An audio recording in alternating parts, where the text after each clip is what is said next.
সূরা মায়েদার ৩ নম্বর আয়াত, আজ আমি তোমাদের দিনকে পূর্ণাঙ্গ করলাম, নাজিলের পর হযরত ওমর রাদিয়াল্লাহু তাআলা আনহু কেন কেঁদেছিলেন? অপশন: ক, পূর্ণতার পরবর্তী অবক্ষয় রোধে।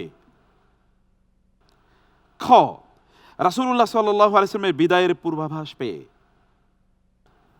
গ, নবুয়তের দায়িত্ব সমাপ্তির উৎকণ্ঠায়। ঘ, ঐশী বাণীর চিরতরের বিচ্ছেদের স্মরণে। জি, আমি এই প্রশ্নের উত্তর হিসেবে আল্লাহ তাআলার উপরে ভরসা করে বেছে নিচ্ছি অপশন খ, রাসূল সাল্লাল্লাহু আলাইহি সাল্লামের বিদায়ের পূর্বাভাস পেয়ে। রাসূলের বিদায়ের পূর্বাভাস পেয়ে ওমর রাদিয়াল্লাহু তাআলা কেঁদেছিলেন। আপনার উত্তরটি, সিস্টেম বলছে উত্তরটি খুবই সঠিক হয়েছে। আলহামদুলিল্লাহ। আলহামদুলিল্লাহ, আলহামদুলিল্লাহ। দ্বিতীয় প্রশ্ন,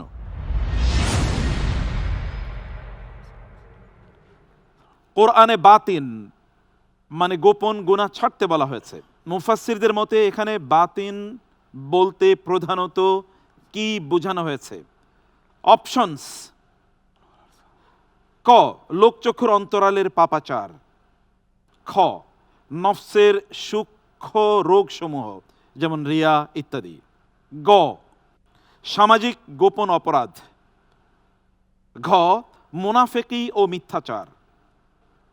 খুবই গুরুত্বপূর্ণ প্রশ্ন, গোপন গুনাহ। আমি মহান আল্লাহ তাআলার উপরে ভরসা করে এই প্রশ্নের জন্য উত্তর বেছে নিচ্ছি অপশন ঘ, মুনাফিকি ও মিথ্যাচার। কোরআনে বাতিন গুনাহ বলতে বোঝানো হয়েছে মুফাসসিরদের মতে বাতিন গুনাহ। মুফাসসিররা কি বলেছেন? আপনি অন্য উত্তর নিতে পারতেন, সিস্টেম বলছে উত্তরটি ছিল খ, নফসের সূক্ষ্ম রোগসমূহ। আলহামদুলিল্লাহ। পরবর্তী প্রশ্নে যাব, প্রস্তুত? ইনশাআল্লাহ। পরবর্তী প্রশ্ন, আল্লাহর স্মরণ বা জিকির প্রকৃত মুমিনের হৃদয়ে সর্বপ্রথম কোন অনুভূতির উদ্রেক করে? জিকির কোন অনুভূতির উদ্রেক করে? জি। অপশনস: ঐশ্বরিক প্রশান্তি। খ, প্রকম্পিত ভীতি। গ, বিনম্র কৃতজ্ঞতা। ঘ, জান্নাতের আকাঙ্ক্ষা। যখন আল্লাহর স্মরণ হয় তখন মুমিনের অন্তরের অবস্থা কি হয়? জি, আমি আল্লাহ তাআলার উপরে ভরসা করে এই প্রশ্নের জন্য উত্তর বেছে নিচ্ছি অপশন খ, প্রকম্পিত ভীতি। ইন্নামাল মুমিনুনা আল্লাযীনা ইযা যুকিরাল্লাহু ওয়াজিলাত কুলুবুহুম। ওয়াজিলাত কুলুবুহুম। উত্তরটি যথাযথ হয়েছে, মোবারক আলহামদুলিল্লাহ। মোবারক, মাশাআল্লাহ। অনেক ধন্যবাদ। মুমিনের অন্তরে প্রকম্পন তৈরি হয় আল্লাহর জিকিরে, আল্লাহর উচ্চারণে। এই কারণে আমাদের ঈমান আছে কিনা এটা চেক করার জন্য আল্লাহ বলে যদি একবার হৃদয়ে হাত দিয়ে দেখি, যদি কোনো কম্পন তৈরি না হয় তাহলে বুঝতে হবে যে প্রবলেম আছে, তাই না? জি। পরবর্তী প্রশ্ন,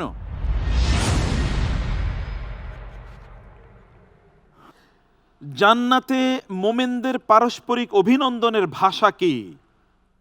পরস্পর পরস্পরকে কি বলে অভিনন্দন জানাবে? অপশনস: পরস্পরকে সালাম। খ, আল্লাহর প্রশংসা। গ, আল্লাহর তাসবিহ। ঘ, পরস্পর পরস্পরের জন্য দোয়া করবে। আল্লাহ তাআলার উপরে ভরসা করে আমি এই প্রশ্নের উত্তর হিসেবে বেছে নিচ্ছি অপশন ক, পরস্পরকে সালাম। পরস্পরকে সালাম। সুবহানাল্লাহ, ইট ওয়াজ এ বিউটিফুল আনসার।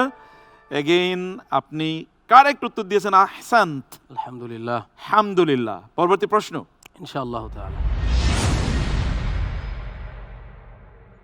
কিয়ামত দিবসে রাসূলুল্লাহ সাল্লাল্লাহু আলাইহি সাল্লাম মানুষের বিরুদ্ধে কি অভিযোগ উপস্থাপন করবেন? রাসূলুল্লাহ সাল্লাল্লাহু আলাইহি সাল্লাম অভিযোগ দেবেন, অথচ তিনি আমাদের জন্য সুপারিশ করার কথা। জি। অপশনস: তারা কোরআনকে পরিত্যাগ করেছিল।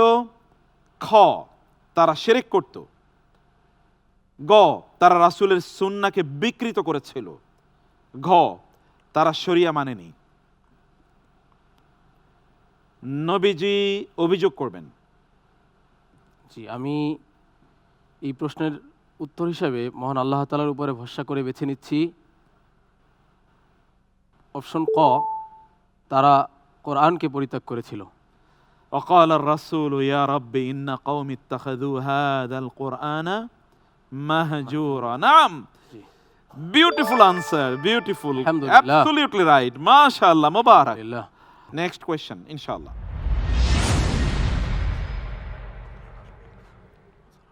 পৃথিবীতে ফাসাদ বা বিপর্যয় সৃষ্টির প্রধান কারণ হিসেবে কোনটিকে চিহ্নিত করা হয়েছে?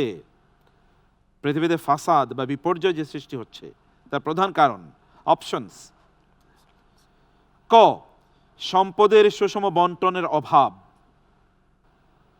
খ, আল্লাহর নির্দেশের অবাধ্যতা; গ, প্রযুক্তির অনিয়ন্ত্রিত প্রসার; ঘ, পরিবেশ ও প্রকৃতির ভারসাম্যহীনতা। আমি এই প্রশ্নের উত্তরে বলবো মহান আল্লাহ তাআলার উপরে ভরসা করে যে এর যথাযথ উত্তর হলো অপশন খ, আল্লাহর নির্দেশের অবাধ্যতা। আল্লাহর নির্দেশের অবাধ্যতা। জি, যহরাল ফাসাদু ফিল বাররি ওয়াল বাহরি। বিমা কাসাবাত আইদিন নাস। উত্তরটি আমরা 100% নিয়ে নিলাম। আলহামদুলিল্লাহ। মাশাআল্লাহ, আলহামদুলিল্লাহ, আলহামদুলিল্লাহ। আলহামদুলিল্লাহ।